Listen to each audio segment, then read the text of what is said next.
Este podcast é uma produção Reverber.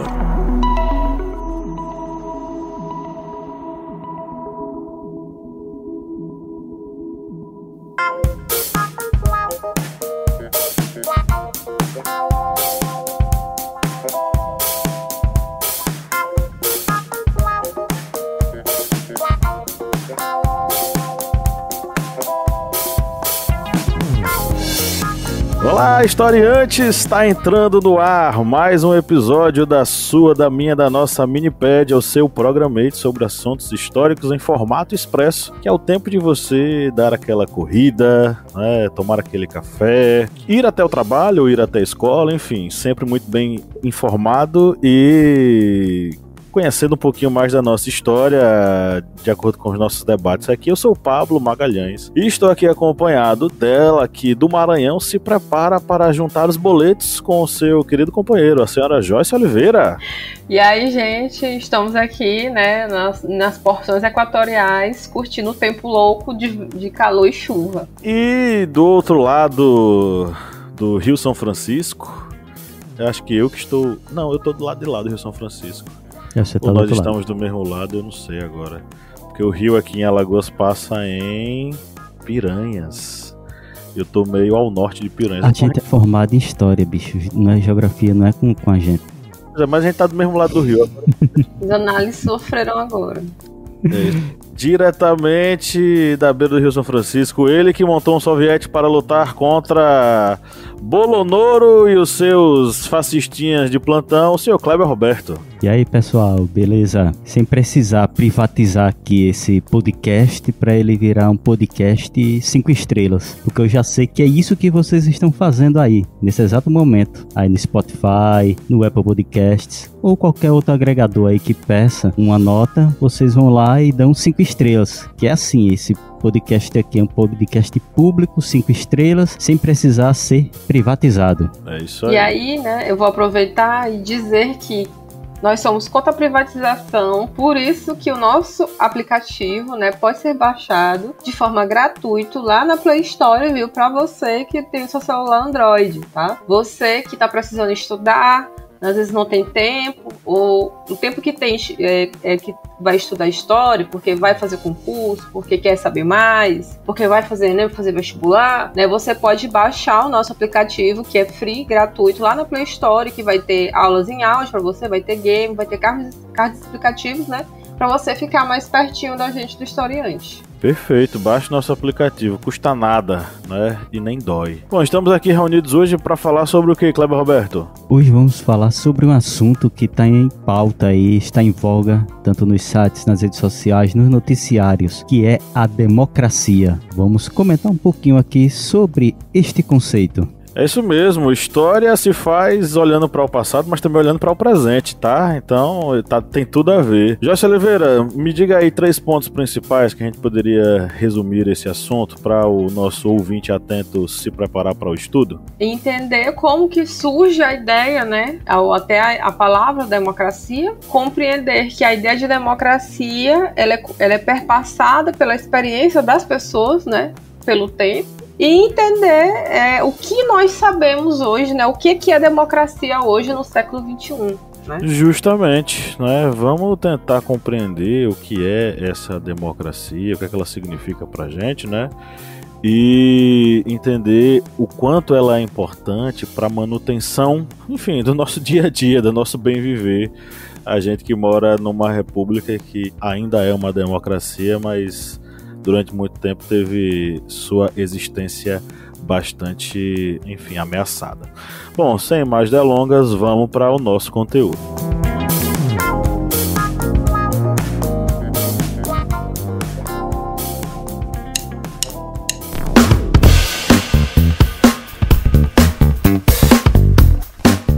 Camarada Kleber Roberto, qual é o seu aplicativo preferido para ouvir podcast? O meu aplicativo é o Orelo, porque ele é leve, fácil de utilizar e você pode encontrar todos os podcasts da família Historiante lá no Orelo. E a cada play que você dá lá nos podcasts, o Orelo vai estar fazendo uma contribuição simbólica para o historiante. Então, baixe o aplicativo e faça aquela maratona nos nossos podcasts.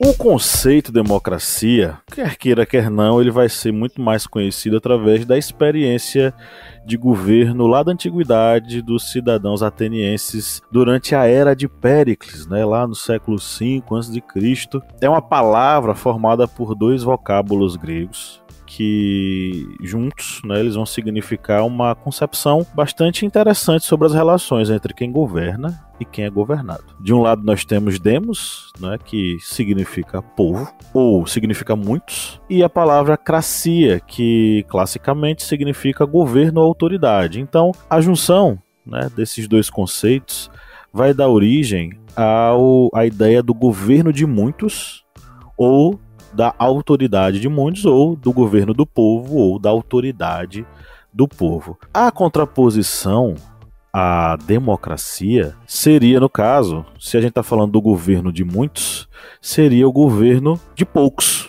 ou o governo que reina sobre todos, né? E a gente está falando do conceito de monarquia, ou o governo que é formado por pouquíssimos, né? Que seria a oligarquia. Se dessa forma o conceito de democracia vai dar a ideia de uma forma de governo exercida por muita gente. E aí isso a gente vai poder observar isso em Aristóteles, em Platão, enfim. Mas obviamente que essa democracia não necessariamente pressupõe a ideia de democracia direta.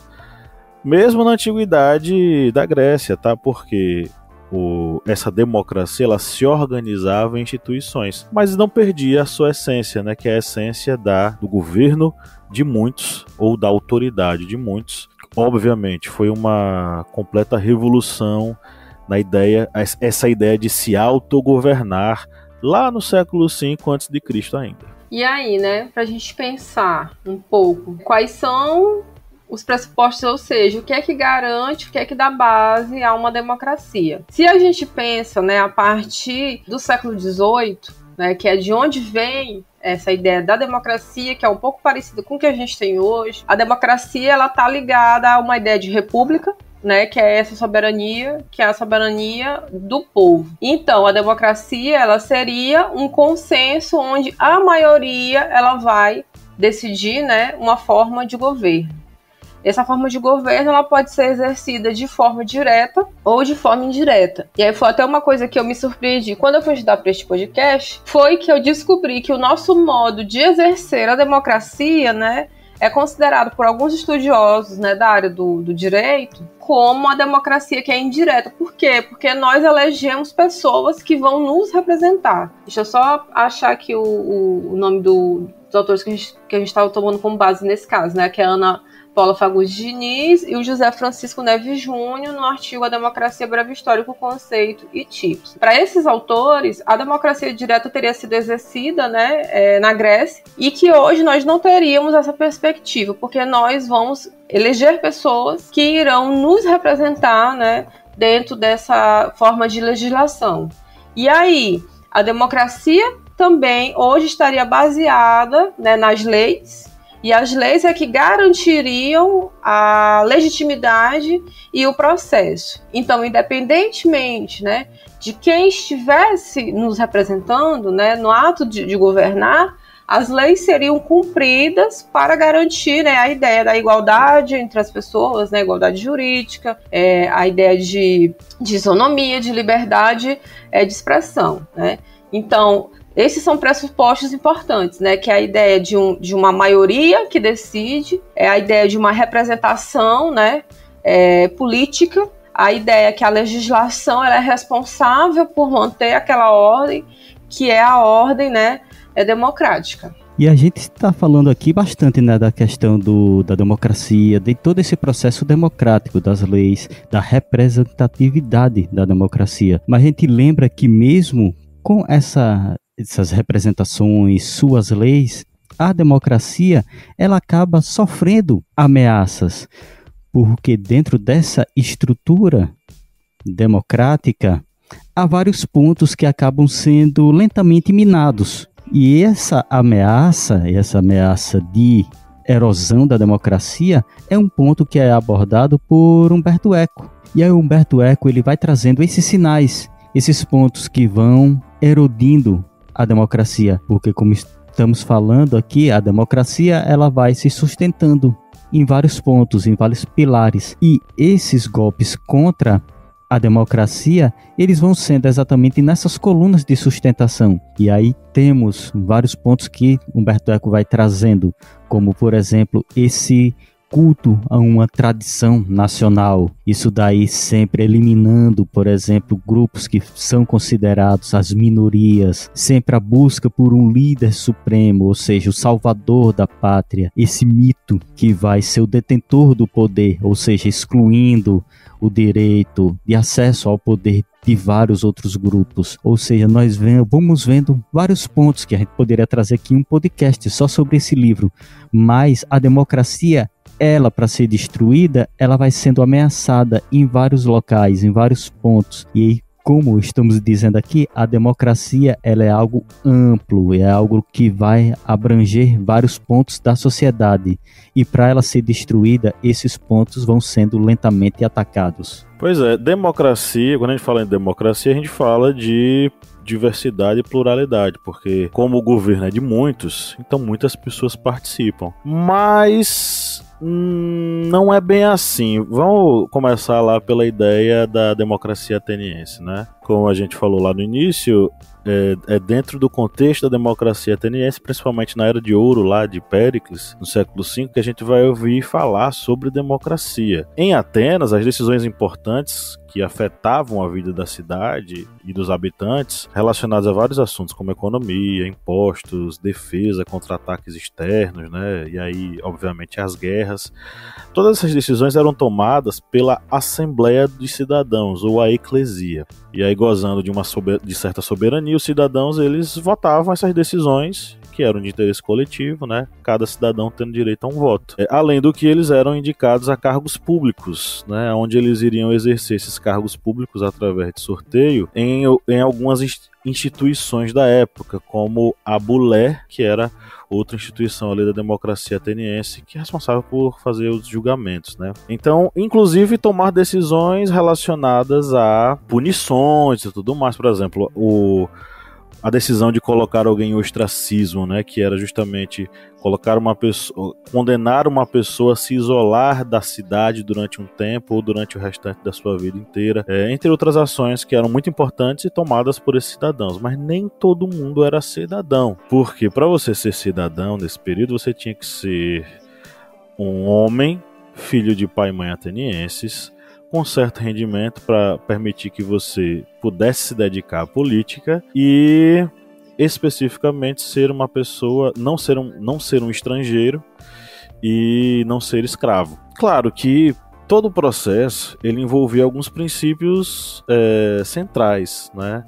Por exemplo, existia a ideia de isonomia, que é a igualdade dos cidadãos perante a lei. Existia, por exemplo, o direito de se expressar na Assembleia, que era outra categoria, era a isegoria, todos com direito de expressão diante da Assembleia. Então, existiam princípios que realmente davam uma segurança para que essas pessoas participassem do processo democrático. Mas ser cidadão era o critério básico, e ser cidadão geralmente era algo relegado única e exclusivamente aos homens com certo prestígio e que não fossem estrangeiros dentro da cidade. Heródoto vai dizer que foi Péricles quem usou pela primeira vez o conceito em uma oração fúnebre em homenagem aos heróis da Guerra do Peloponeso. A ideia de que a democracia é o governo do povo, pelo povo e para o povo, já é um enunciado célebre, né? E que foi usado durante vários séculos aí por outros governantes ao longo da história. A contribuição de Péricles, né, que era um grande estadista ateniense, foi muito além dessa ideia, né? Ele sugeriu, por exemplo, que a democracia ela dizia respeito a ideias complementares, por exemplo, a distribuição equitativa do poder, de tomar decisões coletivas e o julgamento dos cidadãos quanto ao processo de tomada dessas decisões e seus resultados. São ideais máximos da democracia do período da antiguidade, né?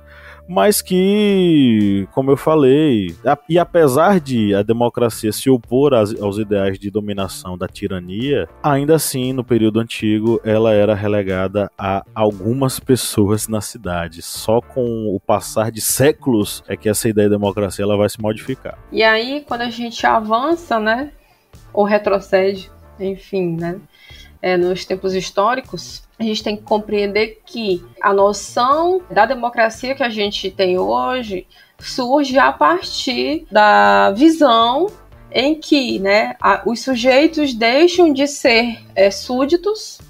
Então isso tem uma ligação muito forte também com o fim da ideia das monarquias, porque a soberania em contextos monárquicos na Idade Média, no início da Idade Moderna, ela está concentrada no rei, né? O rei é o soberano, então a soberania está nele, não está no que a gente chama de povo.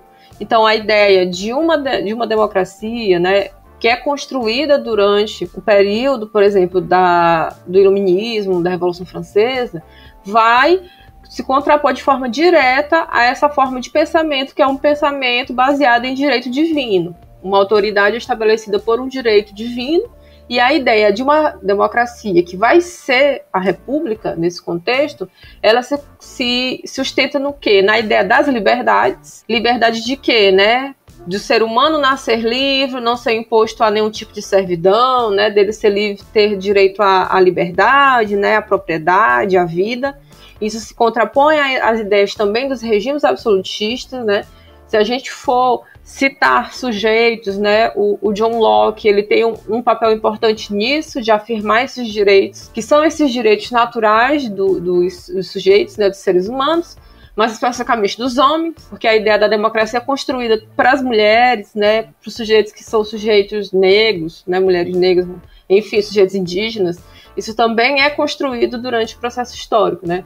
Mas lá na época do século XVIII, né, enfim, essa ideia dos direitos naturais e também da ideia do controle dessa própria liberdade, né? Se o Estado ele tem que garantir, né, que os sujeitos são livres, e de que forma que também se pode garantir que o Estado ele não venha aferir a liberdade desses sujeitos, né? E aí se constrói alguns dispositivos que são utilizados, por exemplo, a gente sempre estuda isso em Iluminismo, né?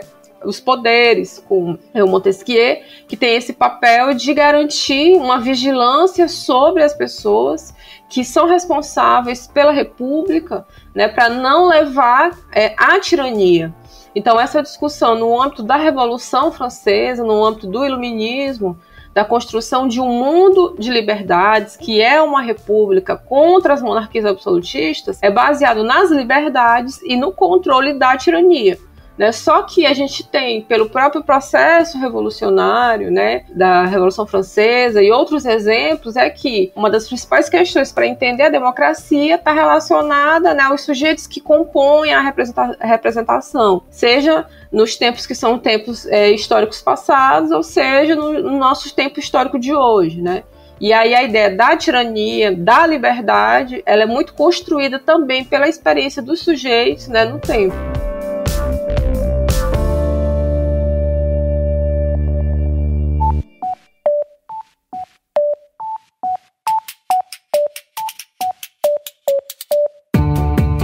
Joyce Oliveira, quem acompanha o Historiante há um bom tempo, já curte o conteúdo, pode nos ajudar a manter o projeto, né? Senhor, pode sim. Quem quiser ajudar, né, a gente do Historiante a continuar produzindo esse conteúdo maravilhoso, pode ir lá no nosso apoia.se. Aí vai se tornar nosso apoiador e vai ter acesso a conteúdos exclusivos, a cursos que a gente produz para os nossos apoiadores, né, a materiais didáticos, vai também ter sorteios de livros, enfim, né? Tem podcast secreto, ou seja, vai ter um mundo novinho, exclusivo para quem for, né, aquela pessoa maravilhosa que resolver apoiar o Historiante. E o endereço qual é? apoia.se/historiante. O link tá na descrição desse episódio.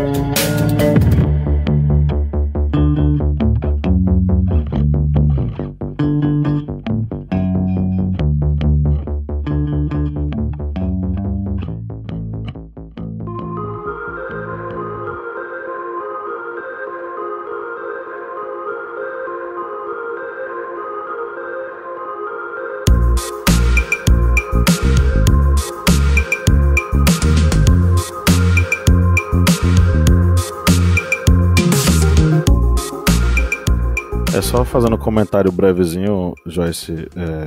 O interessante é que os pensadores do iluminismo eles contribuíram muito, né, para a construção e fortalecimento futuro da democracia. Mas é interessante notar, aí tem um artigo do Pierre Rosanvallon, a história da palavra democracia na época moderna. Ele faz uma análise sobre a perspectiva, por exemplo, do Montesquieu e do Rousseau sobre a democracia. Eles dois, tanto Montesquieu quanto Rousseau, eles colocam a democracia como, de fato, um tipo ideal de governo. Mas nenhum nem outro imaginavam que a democracia pudesse convir para o mundo moderno, porque a perspectiva deles, de fato, era a perspectiva ligada a um governo onde, por exemplo, o Rousseau dizia: tomando-se o termo no rigor de sua acepção, jamais existia uma verdadeira democracia, jamais existirá. E dizia também o seguinte: se existisse um povo de deuses, seria governado democraticamente. Um governo tão perfeito não convém a homens. É só para contemporizar, porque realmente, apesar de eles não acreditarem que a democracia pudesse convir à era moderna, o iluminismo deu fundamentos básicos e importantes para a existência da democracia. Eram ideias utópicas no contexto, né? Falar de uma visão ampla de governos que eram governos baseados, né, na democracia. E até coincide que eu ia usar um texto aqui do próprio Pierre Rosanvallon, que fala exatamente dessa questão da democracia no século XXI, que ele vai abordar exatamente essa questão de uma crise que existe na democracia, que é uma crise da representação, porque as eleições, segundo ele, têm uma capacidade de representação menor. Isso porque a sociedade, logicamente, está cada vez mais, digamos, múltipla. Ou seja, a sociedade já não é aquela sociedade mais, digamos, de uma massa homogênea. Ou seja, são várias pessoas, vários pensamentos numa sociedade. E há essa crise na democracia exatamente a partir de uma perspectiva de que a representação dessa múltipla sociedade não está sendo atendida. E com isso, essa crise vai passando por de uma sociedade que já não vê mais, digamos, o processo eleitoral, por exemplo, a sua representação política. E ele vai abordando exatamente isso, que esse século XXI está tendo esta crise a partir exatamente dessa falta de representação. E eu acho que até o mesmo texto que Pablo está vendo, que é um artigo que está no site nuso.org. Esse mesmo? Qual? É o site da nuso.org, que é um artigo de Pierre Rosanvallon, Democracia do século XXI. Mas a gente está pensando quase a mesma coisa. Isso aqui é osmose, pensando até os mesmos autores. Mas ele vai falando exatamente desse declínio do desempenho democrático a partir das eleições. E ele vai citando várias funções que deveriam ser vistas para transformar o processo democrático em uma situação, digamos, essencial para a sociedade. E ele vai falando da função da representação, da legitimação das instituições políticas e dos governos, a função de controle sobre os representantes, que envolve a perspectiva de uma reeleição que exerce sobre eles uma pressão para cumprirem seus compromissos, uma função de produção de cidadania, dando consciência ao princípio de uma pessoa, um voto, que define o sufrágio universal, função de animação da deliberação pública, que historicamente é expressa pelo modo de organização das eleições, que repousa sobre a participação nas assembleias eleitorais. Ou seja, ele vai passando por todos esses pontos que, se forem cumpridos, a eleição pode ser considerada um instrumento democrático por excelência. Só que nós vemos que esses pontos aqui, a gente volta para o início desse podcast, são exatamente pontos em que, por exemplo, são atacados pelo fascismo. Ou seja, a gente vê que está tudo aqui interligado. Esses pontos aqui, vocês veem que são exatamente pontos em que são erudidos para que haja uma crise democrática, haja problemas na democracia.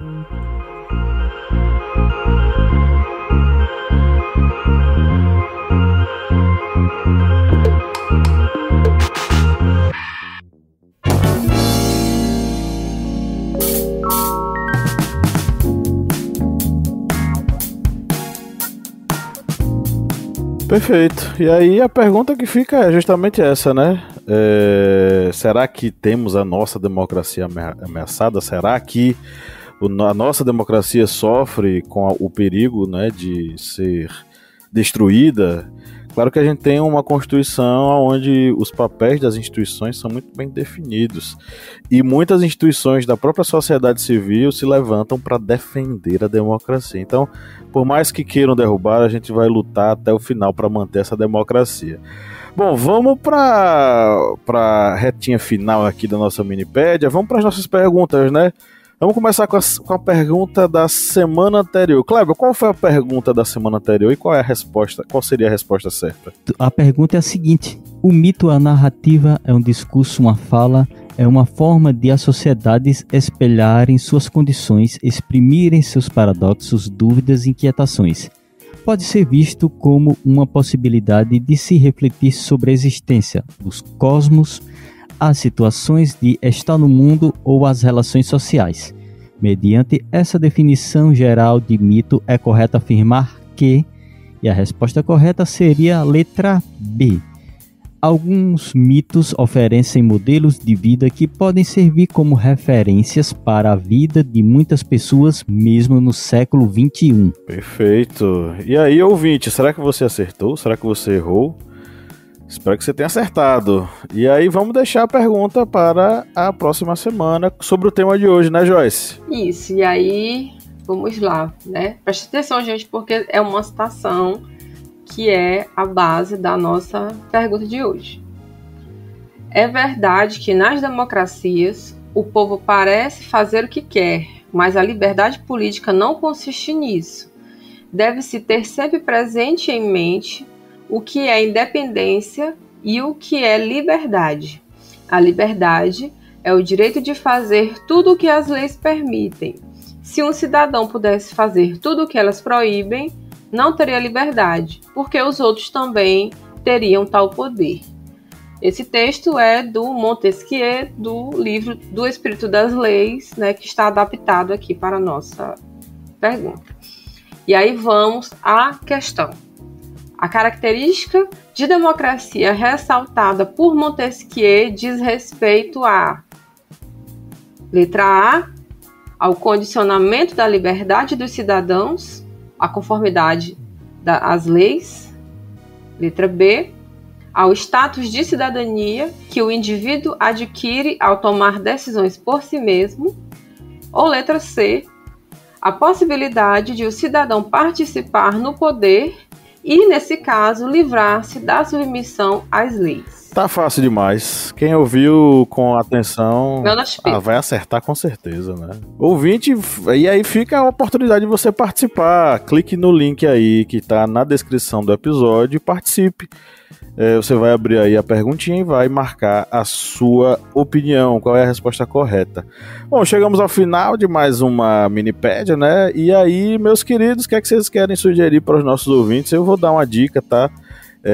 Leiam dois artigos: A Democracia do Século XXI, Crise, Conceito e Qualidade, do Tiago Dalla Corte e da Thaís Dalla Corte, e o artigo do Pierre Rosanvallon, que eu usei, mas Kleber depois diz o que ele usou também.